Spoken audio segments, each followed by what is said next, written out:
مرحبا حبايبي، اليوم مشروبنا راح تشوفون قليل، بس هو هذا الكمية اللي لازم تسووها وتاخذوها بالاسبوع مرة او مرتين. طريقة نزلت على قناتي تغاريد فاميلي ومطبخ تغاريد، القناتين راح انزلها هاي الوصفة.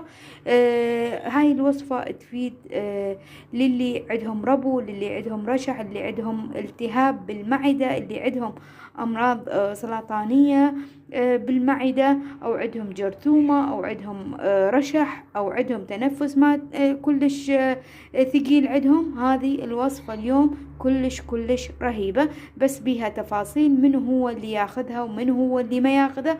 روحوا شوفوا الفيديو على قناتي تغاريد فاميلي او مطبخ تغاريد اثنين، الوصفة راح تنزل بيهم.